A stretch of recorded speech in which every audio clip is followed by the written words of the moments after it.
భద్రాచలం వద్ద గోదావరికి వరద ఉధృతి క్రమంగా పెరుగుతోంది. ఎగువ నుంచి వస్తున్న వరదతో నీటి మట్టం 48 అడుగులు దాటింది. దాంతో రెండో ప్రమాద హెచ్చరిక జారీ చేశారు. ముప్పు ఉన్న గ్రామాలను ముందస్తుగా ఖాళీ చేయించారు. మరో 5 అడుగుల మేర నీటి మట్టం పెరిగితే మూడో ప్రమాద హెచ్చరిక జారీ చేయనున్నారు. కలెక్టర్ సహా జిల్లా యంత్రాంగం ఎప్పటికప్పుడు పరిస్థితిని సమీక్షిస్తోంది.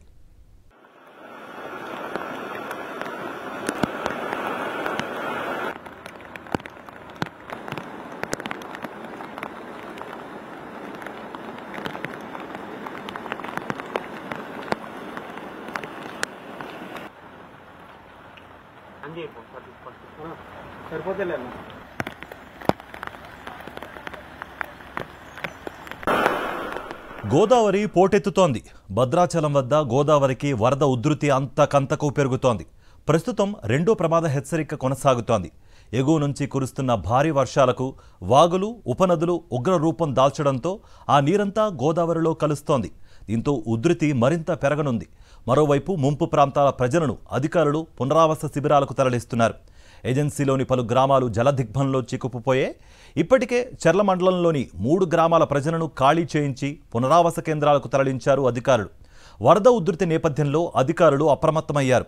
అటు గోదావరి వరద ఉధృతికి ఏపీ, ఛత్తీస్గఢ్, ఒడిశా రాష్ట్రాలకు రాకపోకలు నిలిచిపోయాయి.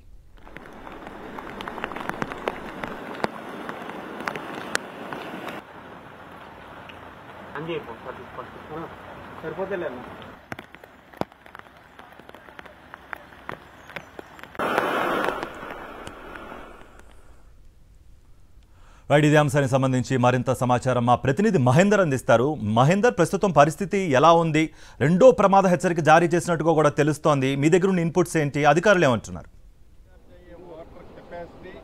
కార్తిక్, ప్రస్తుతం భద్రాచలం వద్ద రెండో ప్రమాద హెచ్చరిక జారీ చేశారు. ఇటు పెద్దవాగు ప్రాజెక్టు సంబంధించి కూడా డ్యామేజ్ ప్రాంతాన్ని మంత్రి పొంగులేటి శ్రీనివాసరెడ్డి కూడా పరిశీలించారు. ప్రస్తుతం భద్రాచలం వద్ద గోదావరి ఉధృతిని కూడా ఇక్కడ దగ్గరుండి అధికారులను అడిగి తెలుసుకునే ప్రయత్నం చేస్తున్నారు. ఎందుకంటే ఇప్పటికే 48 అడుగులు కూడా భద్రాచలం వద్ద గోదావరి నీటి మట్టం దాటింది. ప్రస్తుతం 11,50,000 క్యూసెక్ల నీరు గోదావరిలోకి వస్తుంది. ఈ నేపథ్యంలో ముప్పు ప్రాంతాల ప్రజలకి ఎక్కడ ఎటువంటి ఇబ్బందులు రాకుండా కూడా చూడాలని కూడా మంత్రి పొంగులేటి శ్రీనివాసరెడ్డి స్థానికంగా అధికారులకు ఆదేశాలు జారీ చేశారు. ఎక్కడ ఎటువంటి అవాంఛనీయ సంఘటనలు జరగకుండా కూడా ఉండాలి, ఎక్కడ ఆస్తి నష్టం జరగొద్దు, ప్రాణ నష్టం జరగొద్దు అని కూడా కింది స్థాయి అధికారులకు సంబంధించి చెప్పిన పరిస్థితి కనిపిస్తుంది. ఇటు ముప్పు ప్రాంతాలకు సంబంధించి కూడా పొంగులేటి శ్రీనివాసరెడ్డి గారు మనకు అందుబాటులో. సార్, మూడవ హెచ్చరిక కూడా రాబోయే ఈ మిడ్ నైట్ కి రాబోతుంది. నాకు తెలిసి పైన ఏదైతే ఇన్ఫ్లోస్ ని ఆధారంగా ఈ నైట్ కి కానీ రేపు ఎర్లీ మార్నింగ్ కానీ 55 ఫీట్ల వరకు రీచ్ అవుతుంది అని అధికారులు చెప్పేదాన్ని బట్టి అర్థమవుతుంది.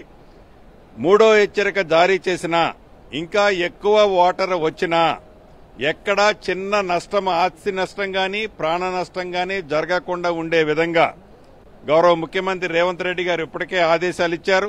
నాకు కూడా ఢిల్లీ నుంచి ఫోన్లో చెప్పారు. సీఎస్ గారిని రాష్ట్ర వ్యాప్తంగా ఏదైతే ఈ భారీ వర్షాలు పడుతున్నాయో దానికి అలర్ట్ చేశాం. టోటల్ యంత్రాంగం అంతా రాష్ట్ర వ్యాప్తంగా అలర్ట్ ఉంది. ముఖ్యంగా గోదావరి పరివాహక ప్రాంతంలో ఉండే ప్రజలకి గత ప్రభుత్వం లాగా ఏదో వరదొచ్చిపోయిన తర్వాత రావటం కాకుండా ముందు నుంచే మంత్రులమైన మేమందరం ఒక్కొక్కరం ఒక్కొక్క ప్రాంతంలో ఉండి అలర్ట్ చేస్తూ ప్రజలకి ఏ రకమైన నష్టం జరగకుండా ఉండే విధంగా చర్యలు చేపట్టాం. అదే రకంగా పునరావాస కేంద్రాలను కూడా ఇప్పటికే స్టార్ట్ అయ్యాయి. ఈ పునరావాస కేంద్రాలలో కూడా ఏదో భోజనం పెట్టాలి అని పెట్టడం కాకుండా అది ఈ ప్రభుత్వం యొక్క బాధ్యతగా నాణ్యమైన భోజనంతో పాటు ప్రజలకి నిత్యావసర సరుకులకి ఇబ్బందికి కలగకుండా ఉండే విధంగా ఈ రాష్ట్ర ప్రభుత్వం వాటి మీద కూడా చర్యలు తీసుకుంది.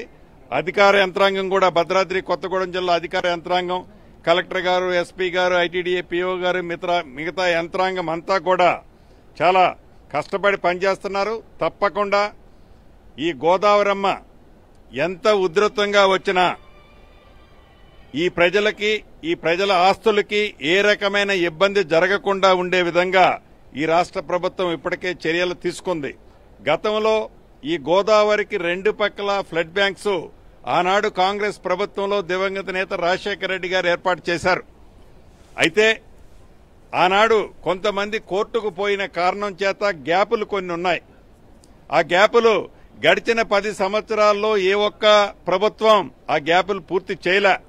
మళ్లీ ఇందిరమ్మ రాజ్యం వచ్చిన తర్వాత ఈ భద్రాచలానికి ఆనుకొని ఉన్న ఆంధ్ర నుంచి వచ్చే బోర్డర్ రోడ్డుకి ఏదైతే ఉందో అక్కడ సుమారు ఒక 1.2 కిలోమీటర్స్ లెంత్ ఉన్న ఫ్లడ్ బ్యాంక్ ని ఈ ప్రభుత్వం వచ్చిన తర్వాత యుద్ధ ప్రాతిపదికలో పూర్తికి చేసే దాంట్లో చివరి అంకానికి ఇప్పుడు ఆ పని వచ్చింది. ఆ రోడ్డు దగ్గర కూడా వరదొస్తే ఆ వరద నీరు రోడ్డు మీద నుంచి గోదావరి భద్రాచలంలోకి రాకుండా ఉండే విధంగా